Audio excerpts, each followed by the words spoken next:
Hello, this is the explanation video for Lesson 1 homework. As I said in my previous video, there are various factors that contributed to the commencement of this massive war. So I won't go into very detailed explanation because there is a lot of things to say. Anyways, here's the explanation for cause A, the detailed foundational cause of World War I.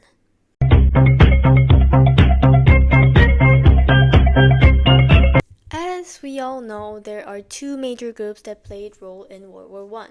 First being the Triple Alliance formed by Germany, Austria-Hungary, and Italy. But later on, during the war, Ottoman Empire joins and making it Quadruple Alliance. The Triple Entente is an alliance formed by Russia, France, and Great Britain to take warning to the growing power of unified Germany. In the previous unit, in European waves of revolution during 1848, Germany is one of many that attempted to reform their government, and one of their goals was to unify Germany, which they failed. Nice!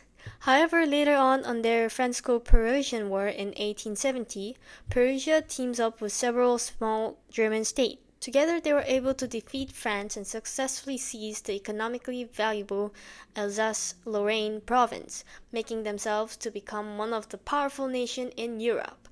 Yay! Which Russia, France, and Great Britain are very unhappy with. The competition of colonizing African region also played a role in worsening the relationship of Germany and Great Britain. Starting from 1881 to World War I, European powers competed with each other in colonizing land in Africa. Unfortunately, Germany did not have a strong naval power, concluding that this lack of power hampered their colonialism. This provoked Caesar to rapidly grow fleets. Britain, on the other hand, disliked this news, because their source of strength was from naval superiority, damaging the Britain and German relationship. Next, the constant conflict within the Balkan region triggered the assassination of Franz Ferdinand. As we all know by now, the Balkan area was a place where nobody was really happy. So in 1912 and 1913, each separate war occurred in this region. Greece, Serbia, and Bulgaria were able to claim territories of weak Ottoman Empire, but also had complex history of love and hate relationship with each other. So they would fight together sometimes, and they would fight each other, like couples. Anyways, from the war, Serbia expanded their territory and Albania became independent. Hooray! But nobody was happy because Serbia is angry at Austria for recent annexes with Bosnia, and Austria wanted more support from Germany, and Russia is now into deeper support in Serbia, their client country. What the f? From this, it's quite confusing why Serbian nationalists killed Austrian-Hungary's heir to the throne. We have to look at the Habsburg family and Austrian-Hungary's ethnolinguistic map. Habsburg family ruled the Austrian-Hungary from 13th century until World War I, and its country was a multi-ethnic society where diverse nationality was ruled by Habsburg families. Serbia wanted to incorporate the empire's Serbian and Croatian-speaking territories into its own kingdom. Seeing this, Austria-Hungary saw this as a challenge to Habsburg dynasty legitimacy. Dynastic legitimacy. The relationship between these two nations became drastic after the assassination of Archduke Franz Ferdinand. While visit to the Sarajevo on June 28, 1914. Yeah. Now let's look at the cause of B. I know much of the information is very similar to cause A, but it's better to hear several times than just once, right?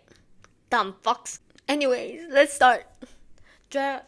Dreyfus Affair and Emila Jola's J'accuse. A Jewish officer, Alfred Dreyfus, was falsely accused by espionage and exiled. Emily Zola exposed the trial's unfairness in 1898.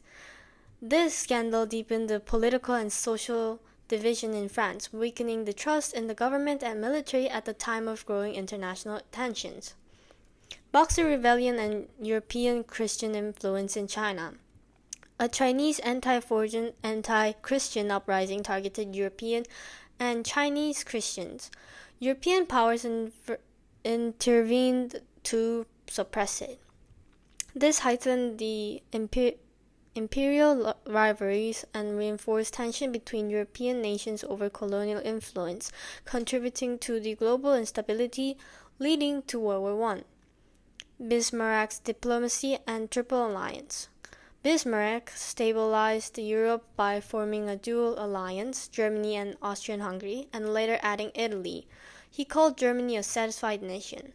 His strategy maintained peace, but after his dismissal in 1890, Germany's new leadership pursued militarization and aggressive policies, leading to increased tension. Arm race, dreadnoughts, and military expansion.